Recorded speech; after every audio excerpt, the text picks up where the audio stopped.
आज हम BA part second sociology paper second Indian society issues and problem Bharatiya Samaj मुद्दे एवं समस्याओं के अंतर्गत टॉपिक आज का क्राइम एंड डिलिक्वेंसी अर्थात अपराध और बाल अपराध। इसके अंतर्गत 2 पॉइंट है मेन पॉइंट से। पहला difference between crime and delinquency, अपराध और बाल अपराध में डिफरेंस, और juvenile delinquency in India, Bharatvarsh में बाल अपराध। तो इसके पूर्व वाले वीडियो में हमने चर्चा की थी कि बाल अपराध क्या है, बाल अपराध की परिभाषा और बाल अपराध का समाजशास्त्र में अर्थ, और विभिन्न समाजशास्त्रियों या समाज वैज्ञानिकों और क्रिमिनोलॉजिस्ट के बाल अपराध के बारे में उनके जो आइडियाज, विचार या उनके द्वारा दी गई बाल अपराध को किस प्रकार से परिभाषित किए, इसके बारे में हमने डिटेल में चर्चा की। आज हम पहला पॉइंट पे चर्चा करेंगे, जिसके अंतर्गत ये है कि अपराध और बाल अपराध में क्या अंतर है, difference between crime and delinquency.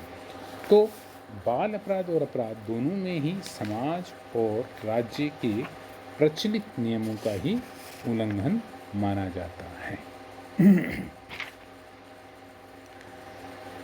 इसमें पहला अंतर है आयु भेद कि बाल अपराध कम आयु के बालकों, अधिकांशतः 7 वर्ष से लेकर लड़कों के लिए 16 वर्ष तक और लड़कियों के लिए 18 वर्ष तक, है ना। ये हमने पिछले वीडियो में चेक किया है। 1986 बाल न्याय अधिनियम 1986 के अनुसार द्वारा किया जाता है, जबकि अपराध युवा व्यक्ति, अधिकांशतः 21 वर्ष या उससे ऊपर की आयु के व्यक्ति द्वारा होता है।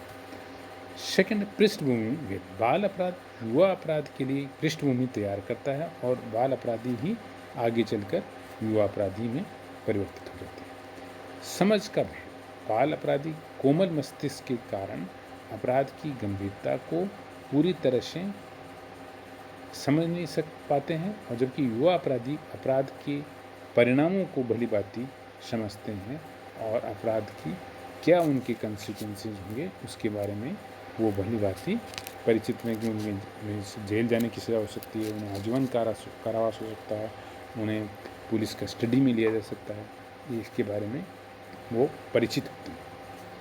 नेक्स्ट, सुधार के आधार पर भेद।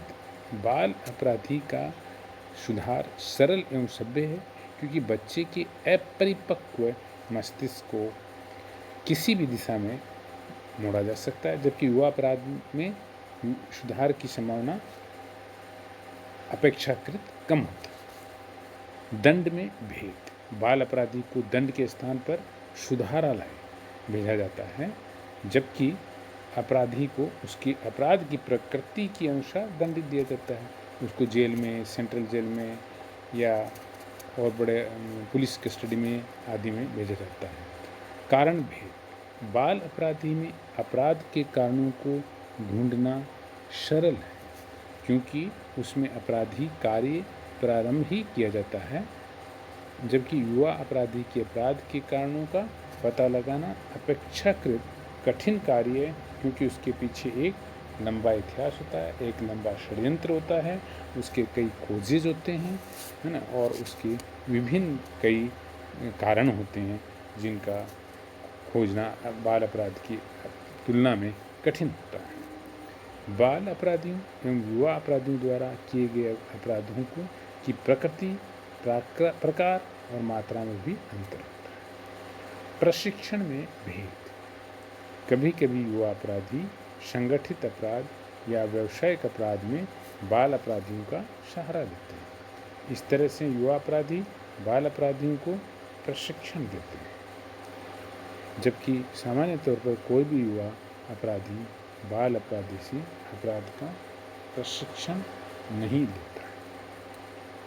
उपयोगिता में भेद।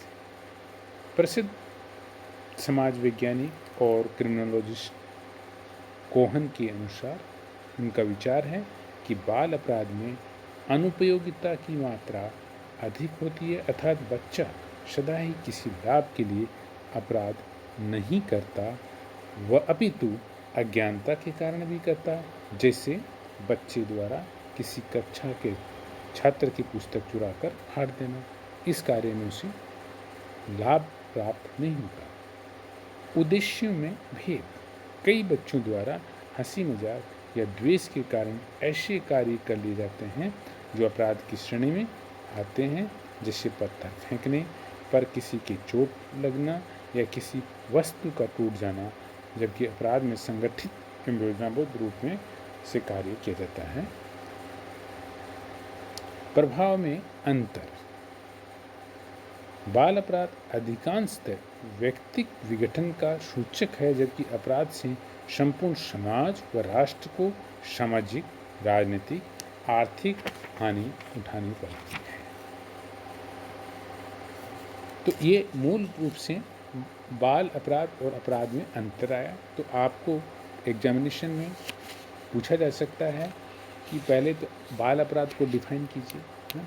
तो बाल अपराध को हम डिफाइन करते समय बाल न्याय अधिनियम 1986 की भी मदद ले सकते हैं, और जो प्रसिद्ध समाजशास्त्री ने, सदरलैंड ने या गिलबर्ट ने, न्यूमेर ने जो आदि डेफिनेशन दिए उनको मदद ले सकते हैं।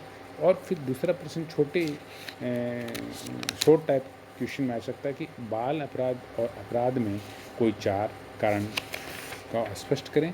तो अभी जो हमने चर्चा की उनमें से आप करीब 11 कारण अभी हम लोगों ने चर्चा की, उसमें से आप कोई भी 4 कारण लिख सकते हैं। तो इसमें कभी बाल अपराध और अपराध में अंतर छोटे प्रश्न के रूप में एग्जामिनेशन में बहुत महत्वपूर्ण प्रश्न है। अब आगे की वीडियो में हम लोग चर्चा करेंगे कि भारत में बाल अपराध की क्या स्थिति है और भारत में बाल अपराध किस प्रकार से बढ़ रहे हैं और उनके क्या कारण हैं। Thank you.